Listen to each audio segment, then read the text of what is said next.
Dulu membahas soal uang itu sensitif, tapi sekarang membahas uang menjadi topik yang sangat seru. Di sosial media manapun, konten-konten yang membahas cara menjadi cepat kaya atau tips menjadi miliuner di usia muda, itu menjadi konten-konten yang banyak dilihat. Tapi sebetulnya ada nggak sih cara pasti menjadi orang kaya?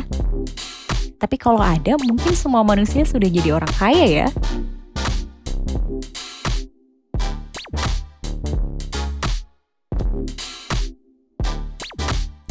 Robert Kiyosaki, seorang investor dan pengusaha terkenal, mengatakan perbedaan mendasar antara orang kaya dan orang yang berkantong pas-pasan adalah pada cara berpikir atau mindset.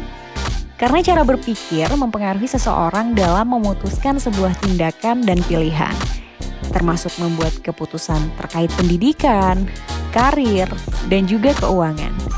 Sehingga cara berpikir berpengaruh besar pada seperti apa seseorang menjalani hidup. Berdasarkan riset yang saya lakukan dan berdasarkan pola-pola yang saya amati dari orang-orang kaya di sekitar saya, setidaknya saya menemukan 4 mindset yang selalu ada pada orang kaya. Penasaran apa aja? So, langsung kita bahas.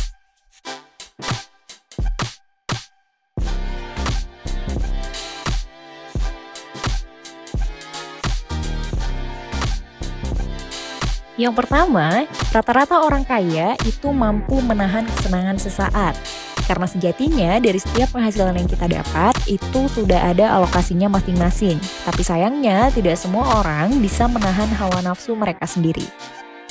Karena dari penghasilan yang kita dapat diantaranya ada titipan dari diri kita di masa depan. Misalkan dana pensiun atau dana pendidikan anak. Ada juga titipan dari diri kita saat menghadapi kondisi yang tidak terduga, misalkan dana darurat. Selanjutnya, ada hak saudara ataupun keluarga kita, misal hadiah untuk orang tua atau digunakan untuk membantu orang-orang yang membutuhkan. Di Indonesia banyak selebriti terkenal yang akhirnya menerapkan gaya hidup minimalis untuk mengatasi habits konsumtif mereka. Yang pertama yaitu penulis sekaligus konten kreator favorit saya, Raditya Dika. Dia memutuskan menjual barang-barang mewahnya dan hanya membeli barang mahal untuk berinvestasi. Sampai saat ini, Raditya Dika sudah berhasil mengumpulkan dana pensiunnya sendiri. Such an amazing decision.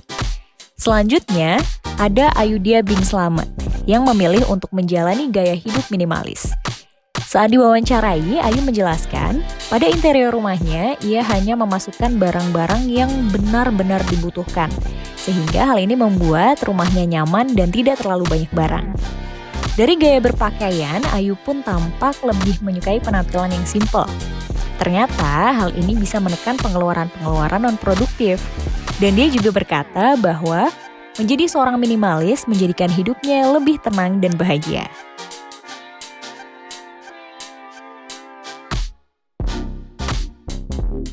Yang kedua, riset sebelum belanja. Ini yang banyak orang tidak tahu, bahwa orang kaya yang membeli barang-barang mahal itu belum tentu pamer atau boros dan buang-buang uang. Persepsi ini harus dikoreksi ya. Tipikal orang kaya yang bijak menggunakan uang, biasanya mereka tidak sembarangan dalam membelanjakannya. Mereka akan melakukan riset terlebih dahulu. Saat membeli barang, mereka akan lebih memilih brand yang harganya mahal tapi kualitasnya bagus dan tahan lama daripada yang tergolong murah tapi tidak berkualitas dan berumur pendek. Fokus orang kaya itu bukan hanya pada harga barang, tapi juga pertimbangan pada value yang bisa mereka dapatkan, termasuk pertimbangan cost per use, yaitu biaya yang harus dikeluarkan pada setiap pemakaian barang. Agar mudah dipahami, saya tunjukkan formulanya. Cost per use sama dengan harga barang dibagi dengan umur barang tersebut. Barang yang kurang berkualitas akan cepat rusak. So, saat sudah rusak, akhirnya kita harus membeli lagi dan gonta-ganti barang, malah jatuhnya bisa lebih boros.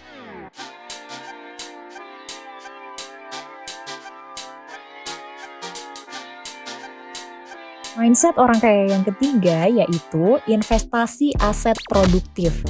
Nah, Orang yang beneran kaya dalam tanda kutip, paham yang namanya return of investment. Jadi setiap rupiah yang kita gunakan untuk membeli aset atau barang, itu harus kembali lagi ke kita dalam bentuk profit. Seperti sekarang ini, banyak influencer yang memakai iPhone dengan harga yang jauh lebih mahal dibanding Android. Sekilas seperti pemborosan, tapi ternyata dengan kualitas khas yang diberikan oleh iPhone, mereka, para influencer, bisa dibayar sampai puluhan juta untuk satu postingan. So, penting sekali bagi kita untuk mempertimbangkan alasan kenapa kita ingin membeli barang. Kalau sekedar untuk hobi atau konsumtif, sebaiknya tahan dulu sebelum menyesal.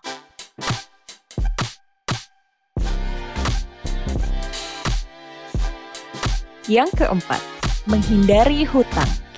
Dengan tidak berhutang, dapat memperjelas gambaran keuangan secara keseluruhan. Ini yang akan digunakan untuk menentukan rencana masa depan. Jika terpaksa berhutang, maka pastikan itu adalah hutang produktif, yaitu hutang untuk membeli aset yang nilainya bisa naik dan menambah penghasilan seperti cicilan properti atau modal usaha. Namun, meskipun diperbolehkan, jangan pernah berhutang yang kamu sendiri tidak tahu bagaimana cara membayarnya kembali.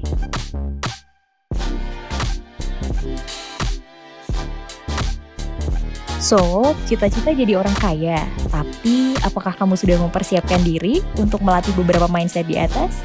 Semoga bermanfaat and have a great day.